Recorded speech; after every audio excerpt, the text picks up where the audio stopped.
Fire কিয় দিছোঁ অসমৰ মুখ্যমন্ত্ৰীয়ে অসমত সাম্প্ৰদায়িক সংঘৰ্ষৰ সৃষ্টি কৰিব খুজিছে আৰু তাৰ কাৰণে বিভিন্ন সময়ত বিভিন্ন ধৰণৰ প্ৰৰোচনামূলক বক্তব্য ৰাখিছে। কেতিয়াবা যদি লক্ষ্য কৰি লৈছে সাংবাদিক বন্ধুসকলক, কেতিয়াবা কৃত্ৰিম বানপানী, কেতিয়াবা জনসংখ্যা বৃদ্ধি, কেতিয়াবা বিশ্ববিদ্যালয়ৰ গৰাকী বা উপাচাৰ্য বা প্ৰ উপাচাৰ্য, তাৰ মানে যিকোনো এটা বিষয় লৈ তেওঁ সাম্প্ৰদায়িকতাৰ পৰিৱেশ সৃষ্টি কৰি মানুহৰ মাজত ধৰ্মৰ নামত, মানুহৰ নামত সম্প্ৰদায়ৰ নামত এটা সাম্প্ৰদায়িক পৰিৱেশ, গোষ্ঠীগত সংঘাতৰ পৰিৱেশ সৃষ্টি কৰিব খুজিছে। যাৰ কাৰণে আজি আমি FIR দিছোঁ আৰু FIR স্পষ্টভাৱে কৈছোঁ, অসমত সাম্প্ৰদায়িক সংঘৰ্ষৰ সৃষ্টি হ'লে তাৰ কাৰণে জগৰীয়া হ'ব হিমন্ত বিশ্ব শৰ্মা।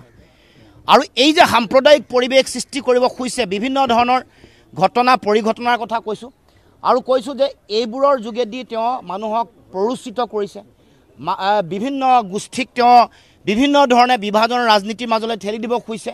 আৰু এই যে সংবিধানৰ যিটো মূল মানে ধাৰা, এইটো ৰক্ষা কৰিব পৰা নাই, সংবিধান ৰক্ষা কৰিব পৰা নাই, আইন ৰক্ষা নকৰি আইন আৰু সংবিধানক ভৰিৰে মোহাৰি নিজে এগৰাকী গোষ্ঠীগত সংঘৰ্ষ বা সাম্প্ৰদায়িক সংঘৰ্ষ সৃষ্টিকাৰী এগৰাকী ব্যক্তি হিচাপে নিজে যিটো কাম কৰি আছে, তাৰ বিৰুদ্ধে কেছত আমি থানাত কেছ দিছোঁ আৰু কৰায়ত্ব কৰিবৰ কাৰণে দাবী উত্থাপন কৰিছোঁ।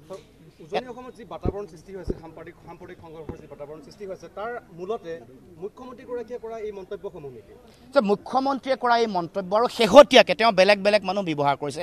যোৱা কালিৰ পৰা AIDF সক্ৰিয় হৈছে আৰু দেখিছোঁ যে AIDFৰ এগৰাকী বিধায়কে ধৰ্মৰ ভিত্তিত সংৰক্ষণ বিচাৰিছে। আমি আজি ইয়াৰ পৰা স্পষ্টকৈ কৈ দিব খুজিছোঁ, আমাৰ সংৰক্ষণ সাংবিধানিকভাৱে হ'ব লাগিব, অসম চুক্তিৰ 6 নম্বৰ দফা মতে হ'ব লাগিব।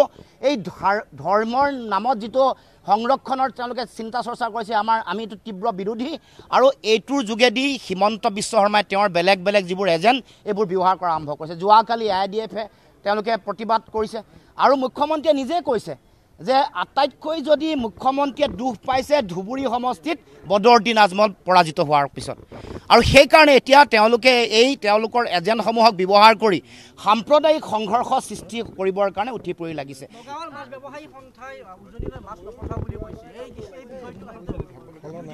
আমি এটাই আহ্বান জনাইছোঁ যে সকলোৱে সংযম হৈ সকলোৱে শান্তি সম্প্ৰীতি শৃংখলাত ৰাখক, কাৰণ আমাৰ অসমত ৰাজ্যত আইনৰ শাসন হ'ব লাগিব, আইনৰ দৃষ্টিত সকলো নাগৰিকে সমতাৰ অধিকাৰ পাব। গতিকে এই যিটো তেওঁলোকৰ বিভাজনকামী চিন্তা, আইন বিৰোধী যিটো চিন্তা, ইয়াৰ আমি সকলোৱে বিৰোধিতা কৰিছোঁ আৰু সমগ্ৰ অসমৰ ৰাইজক শান্তি সম্প্ৰীতি বৰ্তাই ৰাখিবৰ কাৰণে আহ্বান জনাইছোঁ। ক্ষমতাত থাকিলে বহু কথা গম পোৱা যায়। 15 বছৰ আমি ক্ষমতাত আছিলোঁ, আমি গম পাওঁ।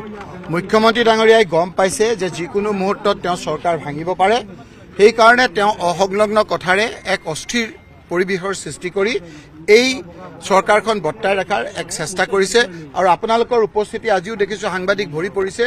গম পাইছে ৰাইজে যে আজি এই চৰকাৰখন অস্থিৰ হৈছে। যিকোনো মুহূৰ্তত হিমন্ত বিশ্ব শৰ্মাক এই বিজেপিৰ লোকসকলে তেওঁলোকৰ পদত্যাগ বিচাৰিব পাৰে।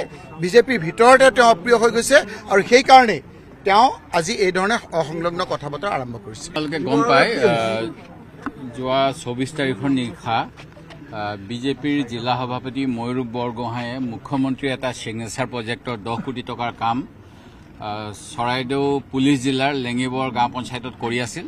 তাত তেখেতে গোৱালপাৰা আৰু বৰপেটাৰ কিছু শ্ৰমিকক নি কাম কৰাইছিল। তেওঁলোকক তেওঁ FIR এখনৰ অনুসৰি 15 লাখ টকা দিব আছে। কিন্তু তাত এই যে বৰ্তমান এটা উত্তপ্ত পৰিৱেশ সৃষ্টি হৈছিল, ইয়াত তেওঁলোকৰ ওপৰত মাৰপিট কৰি তেওঁলোকক খেদাই দিছে আৰু বিভিন্ন জাতীয় সংগঠনৰ নামত শ্লোগান জিন্দাবাদ দিবলৈ বাধ্য কৰাইছে।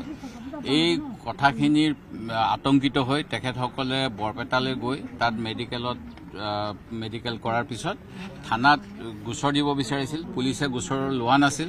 আজি মই বৰপেটাৰ থানাৰ আৰক্ষীৰ লগত কথা পাতিছোঁ আৰু তেওঁলোকক এই গোচৰৰ তদন্তৰ বাবে 0 FIR কৰি চৰাইদেউ জিলালৈ কেছটো পঠাই দিবলৈ কৈছোঁ, যাতে দোষীয়ে শাস্তি পায় আৰু যিসকলৰ ওপৰত অত্যাচাৰ কৰা হ'ল তেওঁলোকে ন্যায় পায়। আৰু এনেকুৱা ধৰণৰ মই যোৱাকালি কৈছোঁ যে আমাৰ ইয়াত পৰিস্থিতি বিঘ্নিত কৰিবলৈ চেষ্টা কৰিছে যি শান্তি সম্প্ৰীতি আছে আমাৰ বিভিন্ন জাতি জনগোষ্ঠীৰ মাজত ইয়াত তৃতীয় পক্ষই কাম কৰি আছে সেই গতিকে তৃতীয় পক্ষৰ এজেণ্ট হিচাপে বিজেপিৰ সভাপতিজনে কাম কৰিছে নেকি এই সন্দেহ হৈছে পুলিচে ইয়াৰো তদন্ত কৰিব লাগে যাতে অসমৰ শান্তি সম্প্ৰীতি ভালে থাকে ইয়াত কোনো বিঘ্নিতি নহয়